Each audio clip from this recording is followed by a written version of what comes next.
Hola, ¿qué tal? Esto es Cafeteología y yo ya me tomé mi café expreso. Nada más para ser breves. Esta semana, en el plan bíblico, nos toca leer los últimos capítulos del libro de Segunda de Crónicas. Y había estado leyendo una parte que me llamó mucho la atención. Cómo es que el rey Joás, se le quita el poder a la reina Atalía para poder poner al rey Joás. Esto bajo el llamado y la supervisión del sacerdote Joiada. Este sacerdote que normalmente no se le toma mucho en importancia, pero que cuando lees de esa manera te das cuenta de la gran influencia que pudo haber tenido. Y otro detalle es que dice Segunda de Crónicas que en el tiempo de vida de Joiada, el rey Joás siguió al Señor y obedecieron a su palabra. Pero después de la muerte de él, dice que vinieron los guardias, por así decirlo, los militares de Israel, y se inclinaron ante el rey y que el rey los escuchó.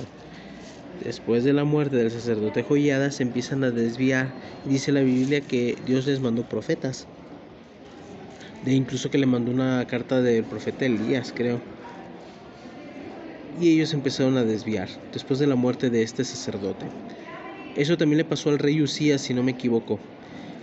Me llama mucho la atención porque fíjense que hay veces en que en el liderazgo, ya sea cuando pastoreas una congregación, que Dios te está dando una dirección y Dios te dice tienes que irte por aquí, esta es la voluntad que tengo para esta congregación en particular. No voy a hablar otra vez de ese tema que ya lo he hablado, de la necesidad de que cada congregación tenga una misión y visión particular según el lugar donde Dios les puso, y que lo importante es que el líder siga esto.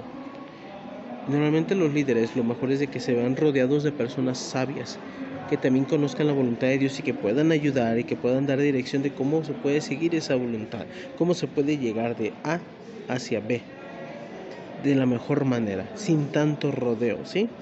No como lo hizo Israel, que llegó al final de cuentas después de mucho tiempo. Y muere este sacerdote y se empieza a desviar el pueblo. Y a veces así pasa.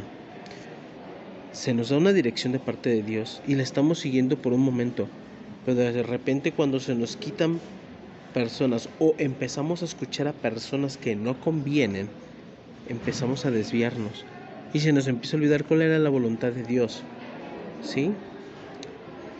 Joás ya sabía qué era lo que tenía que hacer y ya lo había estado haciendo, pero por escuchar a personas que no, se empezó a desviar de la voluntad de Dios. Eso sucedió también con Roboam, el hijo de Salomón, que en vez de escuchar a los sabios del pueblo, escuchó a los jóvenes con quienes se crió, que eran muy insensatos. En este sentido se utiliza la Biblia utiliza ese recurso de referirse que los jóvenes fueron insensatos al dar un mal consejo.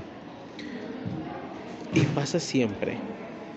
Y yo creo que como líderes se deben de estar atentos a lo que Dios quiere decir y no escuchar palabras engañosas. Si Dios ha estado haciendo cosas buenas y ha estado bendiciendo, ¿por qué se cree que al irse por la dirección contraria va a resultar bien? Ahora, hablando de buenos resultados, hablamos en términos bíblicos y no numéricos. Es decir, que se está dando un crecimiento, que se está comenzando a conocer más a Dios, que la congregación empieza a caminar hacia donde Dios quiere que camine. Pero cuando se empiezan a escuchar voces incorrectas de falsos profetas y autonombrados profetas y autonombrados ungidos de Dios, es donde se empieza a desviar el pueblo. Recordemos que Israel llegó a la tierra prometida, llegó porque llegó, pero en vez de tomar unos cuantos días, les tomó 40 años.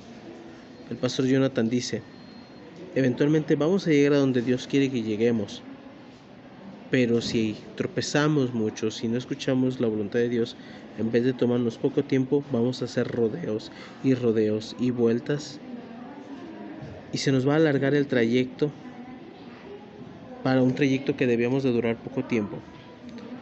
Hagamos caso a eso.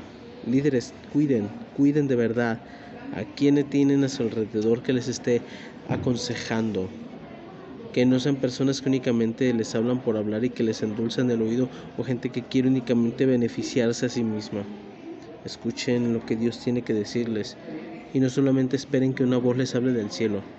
Lean, escudriñen, oren, pregunten. Esa es la mejor manera de honrar al Espíritu de Dios, escuchando lo que Él ha tenido que dar a través de otras personas. Eso es cafeteología. Si tienen tele, ahí nos vemos.